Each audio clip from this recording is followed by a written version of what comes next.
Baik, assalamualaikum warahmatullahi wabarakatuh.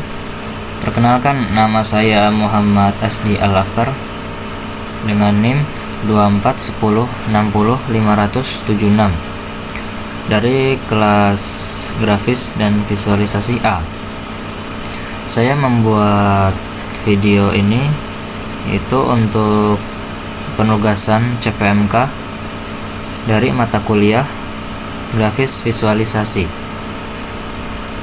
Langsung saja saya akan menjelaskan tentang graphic pipeline, yaitu proses bagaimana objek 3D diproses oleh komputer sampai akhirnya bisa ditampilkan sebagai gambar di layar. Apa itu graphic pipeline? Graphic pipeline adalah serangkaian tahapan yang dilalui data grafis berupa vertex atau titik-titik penyusun objek untuk diubah menjadi gambar dua dimensi di layar. Sebagian besar proses dilakukan oleh GPU, Graphic Processing Unit. Tujuan utama graphic pipeline adalah mengonversi koordinat 3D menjadi pixel 2D yang memiliki warna. Nah, di sini ada gambar alur graphic pipeline. Kalau kita lihat gambar ini, graphic pipeline itu bekerja secara bertahap dan berurutan. Prosesnya itu dimulai dari data vertex, lalu masuk ke proses rasterizer, dilanjutkan pemrosesan fragment, sampai akhirnya menghasilkan pixel yang bisa kita lihat di layar.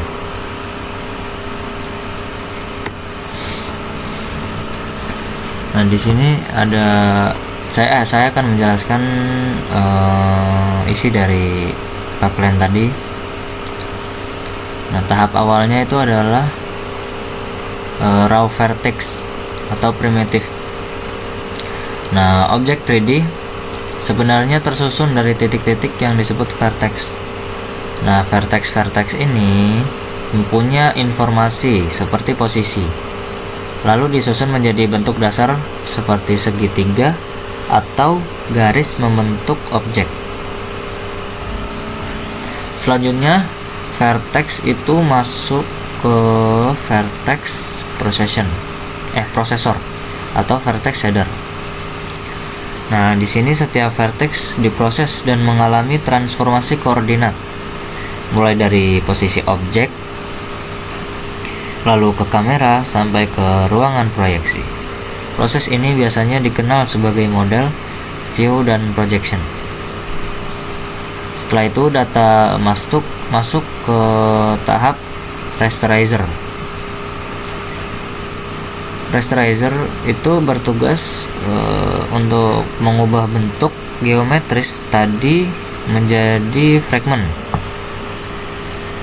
Nah, fragment ini bisa dianggap sebagai calon pixel yang nantinya akan diproses lebih lanjut. Nah, fragment yang dihasilkan tadi di rasterizer kemudian diproses di fragment processor atau fragment shader. Nah, di tahap ini ditentukan warna akhir objek, termasuk efek pencahayaan, tekstur, dan bayangan. Jadi disinilah objek terlihat terang, gelap, atau memiliki efek shadow. Setelah warna fragment ditentukan, masuk ke tahapan merging output. Nah, di sini dilakukan proses seperti depth test dan blending untuk menentukan fragment mana yang benar-benar ditampilkan di layar. Nah, biasanya proses ini menggunakan Z-buffer untuk melihat kedalaman objek. Fragmen yang lolos tahap sebelumnya yaitu kemudian disimpan sebagai pixel di dalam frame buffer. Pixel-pixel ini yang akhirnya ditampilkan di layar. sehingga kita bisa melihat hasil akhir dari objek tersebut. Nah, sebagai kesimpulan, grafik rendering pipeline bekerja secara berurutan dengan menggabungkan tahap programmable dan fix. Pipeline ini memungkinkan objek 3D diproses secara efisien hingga akhirnya ditampilkan sebagai gambar 2D di layar. Demikian penjelasan pipeline ini. Kita lanjut ke nomor 2, soal 2.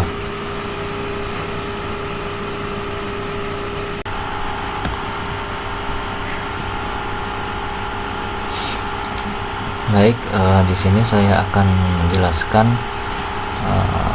source code dari file 10 like shadow 2.python ya. Langsung saja ya, yang di atas ini itu namanya import library. Nah, kode ini tuh mengimpor yang pertama ada engine dasar seperti kamera, renderer, dan scene dan lain-lain. Selanjutnya ada efek-efek. Di sini ada bright filter effect, ada color reduce effect, horizontal blur, dan masih banyak yang lainnya. Selanjutnya ada extras, movement rig, terus post processor. Selanjutnya ada geometri. Di sini memakai rectangle, sphere, rectangle dan sphere.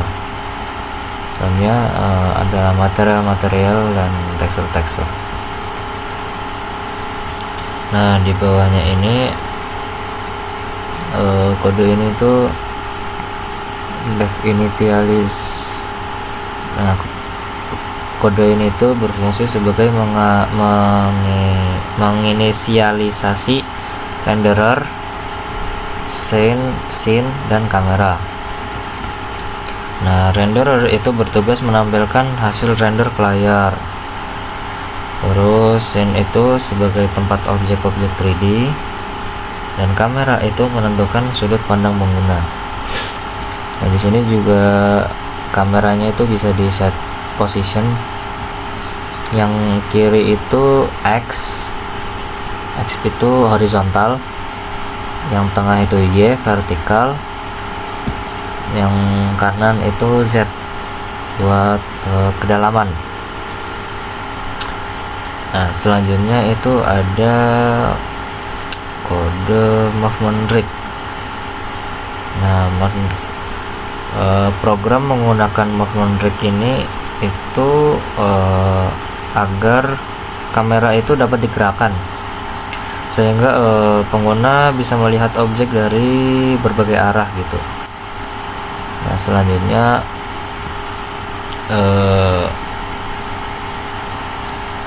di sini kode ini untuk pembuatan objek scene. Ada 3 ya. Yang ini ada sky, itu langit. Terus ada ground atau grass, itu rumput. Terus ada sphere geometry. Sphere geometry itu yang utama. Sphere utama yang di tengah-tengah scene. Selanjutnya ada self post processor. Nah, post processor ini adalah bagian terpenting dari program. Post processor itu berfungsi untuk memproses hasil render akhir, bukan memodifikasi objek secara langsung. Selanjutnya yang di bawah itu ada ini add effect.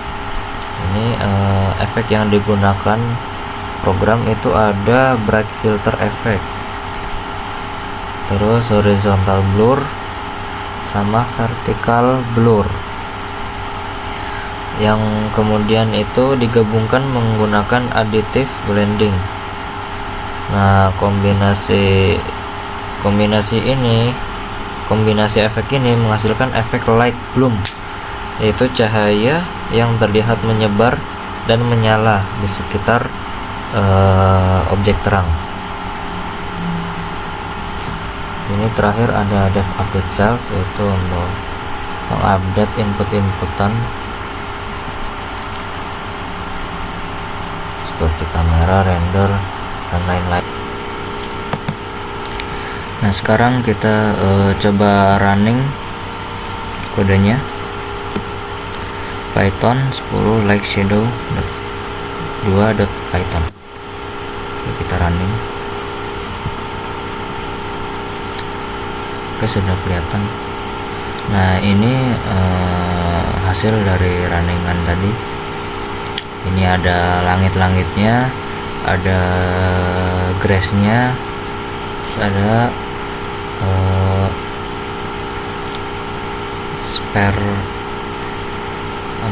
spare geometrinya, spare utama. Jadi ini adalah gambar runningannya dari file 10 like shadow 2.python. Baik, selanjutnya untuk soal yang ketiga.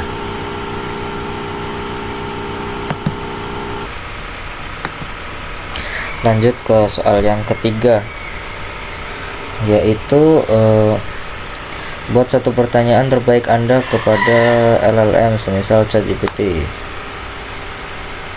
Kalau saya itu pertanyaannya sih gini, kalau tanpa post processing tampilan grafis itu bakal kelihatan kayak apa dan kenapa hasilnya sering terasa kurang.